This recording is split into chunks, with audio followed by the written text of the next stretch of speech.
साथ संगत जी, प्यार से कहना धाम निरंकार जी की शुरुआत से ही महापुरुष हमेशा यही अभी जिक्र करते आए हैं कि कैसे ये जो मन का जो उजियारा होता है, ये सिर्फ इस निरंकार की कृपा है कि हमें ये ब्रह्म ज्ञान मिला, हमारे अंदर वो सच्चाई की रोशनी जली और कैसे फिर एक बार वो हमारे मन में एक रोशनी जो जलती है तो फिर कोई अंधकार नहीं रहता, सब कुछ साफ दिखता है। कोई ऐसी चीज़ दिखती ही नहीं कि हम अपने आप को और दूसरे सामने वाले को एक फ़र्क में देखें। जैसे एक ही रंग अगर हो, वो किसी चीज़ पे भी लगा हो तो वो एक समदृष्टि वाली निगाह बन जाती है कि सब कुछ उसी रंग का दिखता है। फिर तो वैसे ही जब हमने ये ज्ञान प्राप्त कर लिया तो ये भेद सारे, ये जो फ़र्क है एक दूसरे में, चाहे वो शारीरिक रूप में हो, चाहे पहनने रहने के लिहाज से या फिर और कोई भी चीज़ की कोई फ़र्क जो होता है, तो वो सारे फ़र्क ये ब्रह्म ज्ञान की दात प्राप्त करके वो मिट जाते हैं।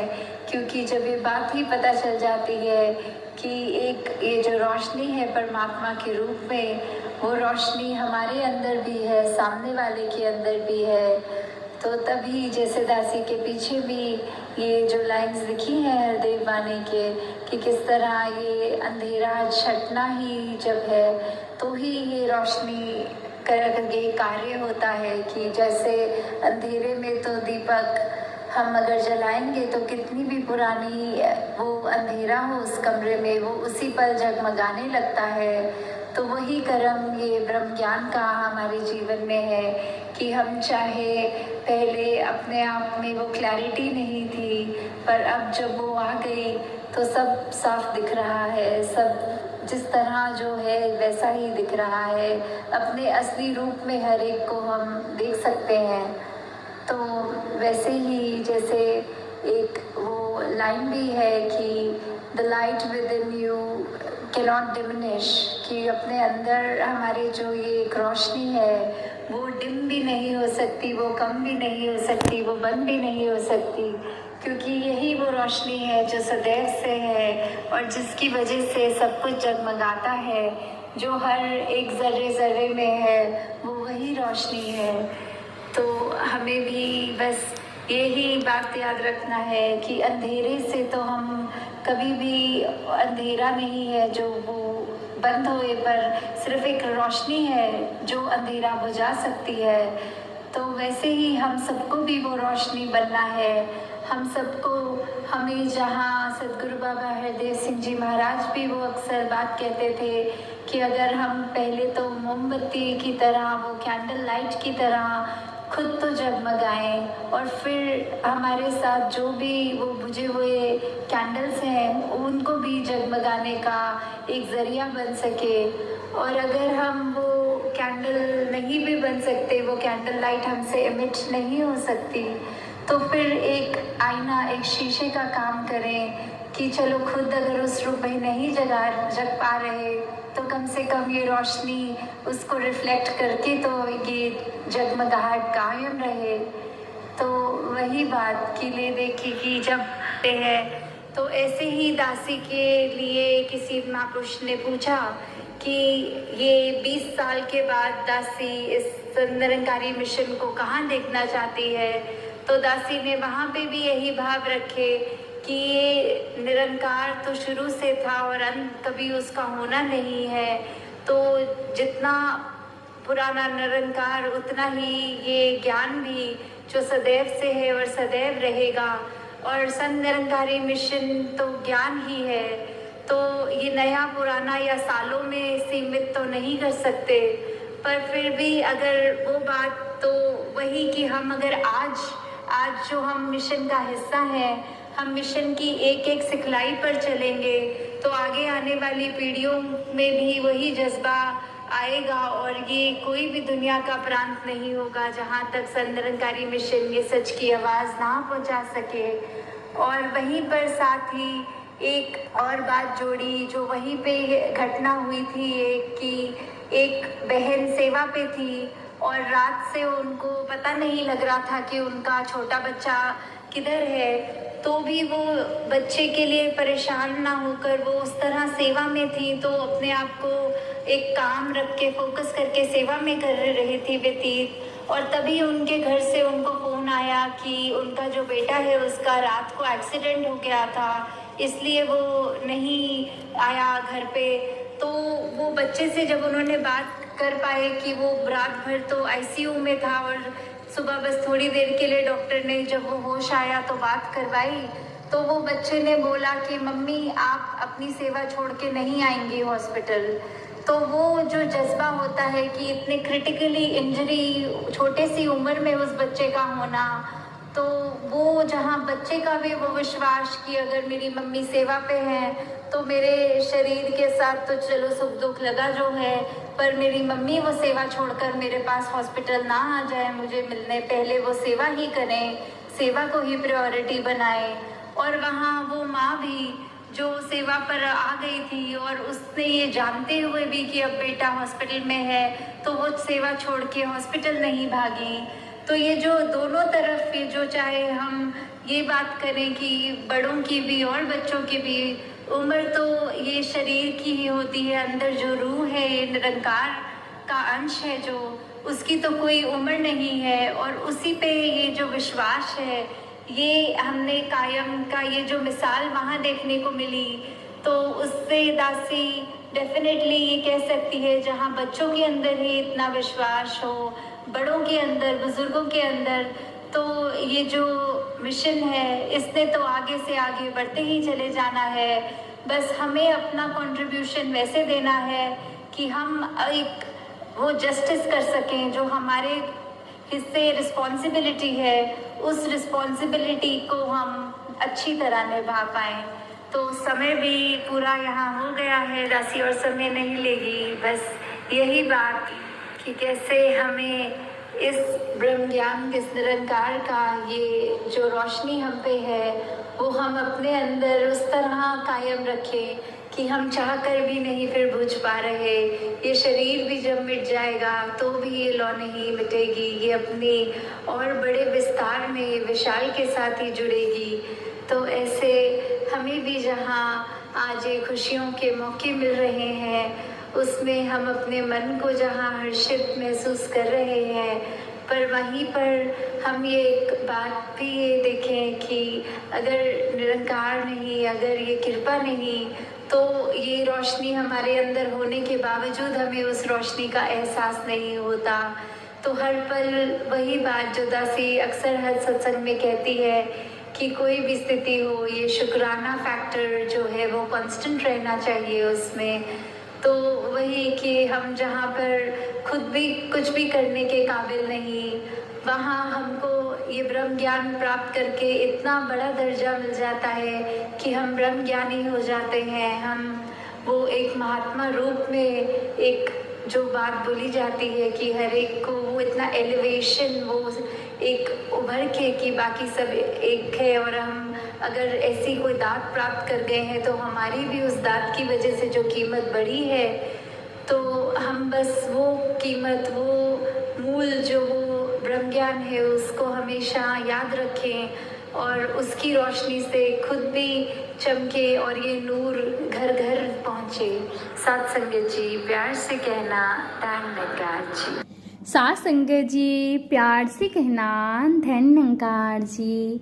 साथ संगत जी दासी आप जी के चरणों में एक साखी रखने जा रही हैं, कृपा करना। साथ संगत जी दासी से जो भी त्रुटियां हो बख्श लेना। साथ संगत जी प्रभु श्री कृष्ण ने गोपियों के साथ बहुत सी लीलाएं की हैं। साथ संगत जी श्री कृष्ण गोपियों की मटकी फोड़ते और माखन चुराते और गोपियों श्री कृष्ण का उलाहना लेकर यशोदा माँ के पास जाती। साथ संगत जी ऐसा बहुत बार हुआ।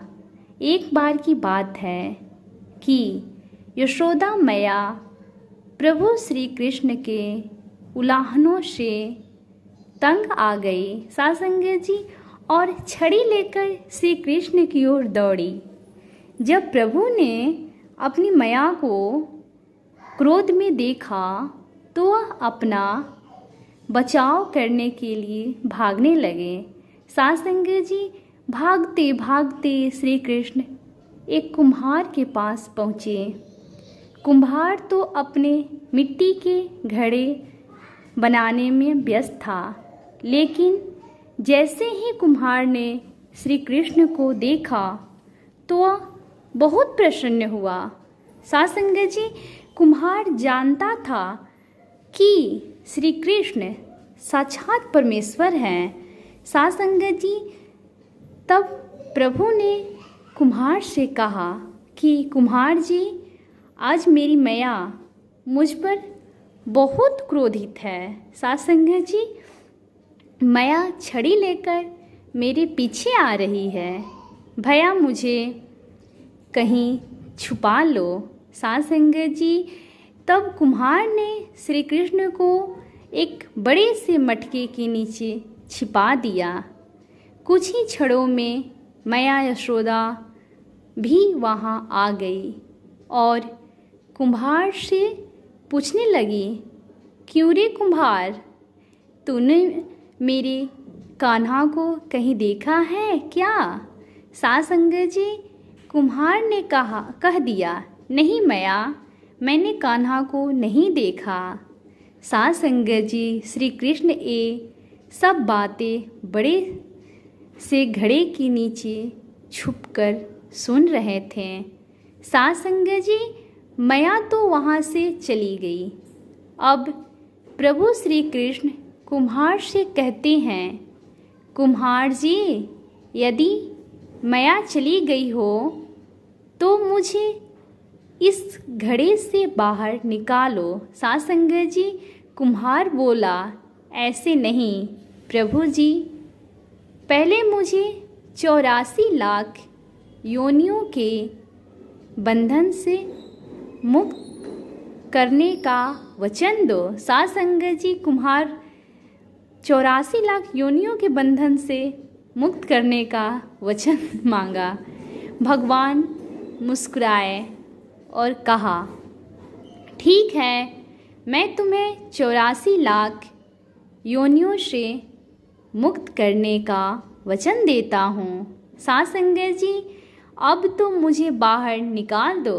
कुम्हार कहने लगा, मुझे अकेले नहीं प्रभु जी, मेरे परिवार के सभी लोगों को भी 84 लाख योनियों के बंधन से मुक्त करने का वचन दोगे।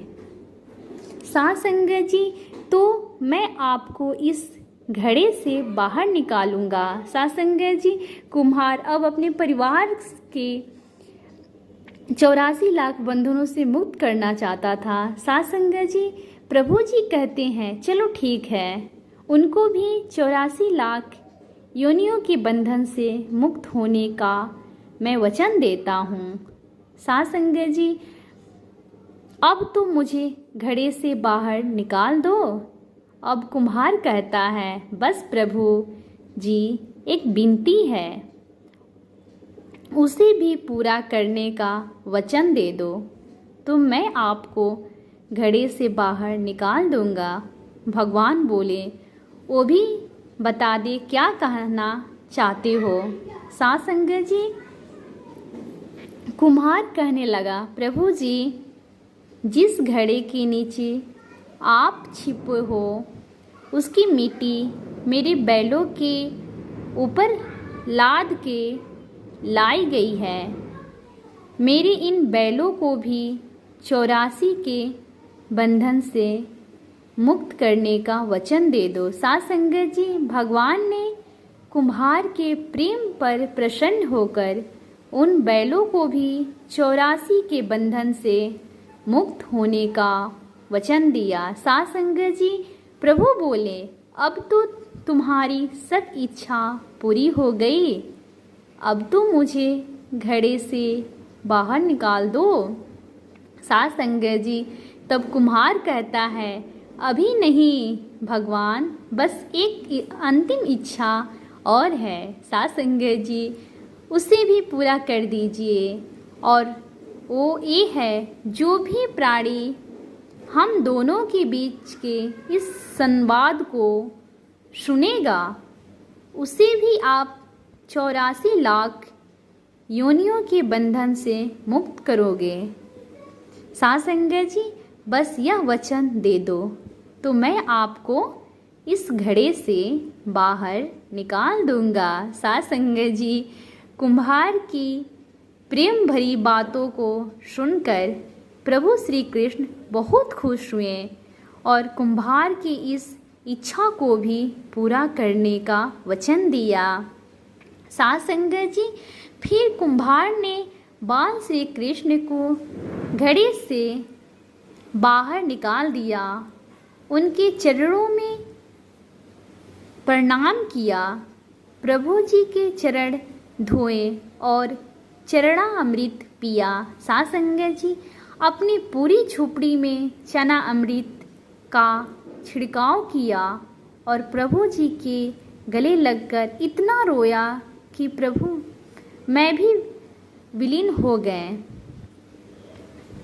जरा सोचिए, करके देखिए, जो बाल श्री कृष्ण 7 कोस लंबे चौड़े गोवर्धन पर्वत को अपनी एक उंगली पर उठा सकते हैं साथ संगत जी, तो क्या वो एक घड़ा नहीं उठा सकते साथ संगत जी। लेकिन बिना प्रेम रिझी नहीं नटवर नंद किशोरा। साथ संगत जी, बिना प्रेम के ये भगवान नहीं रिझते हैं।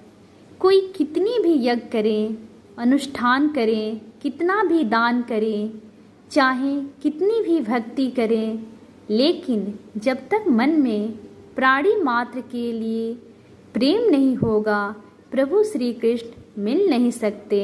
साथ संगत जी, हरि व्यापक सर्वत्र समाना, प्रेम से प्रकट होई मैं जाना। साथ संगत जी, मोहन प्रेम बिना नहीं मिलता, चाहे कोई कर लो कोटि उपाय। साथ संगत जी, भगवान प्रेम बिना कभी नहीं मिले, चाहे कितनों यज्ञ तपस्या कर लो, करोड़ों उपाय भी चाहे कोई कर लो, तो प्रभु को प्रेम के बिना कोई पा नहीं सकता।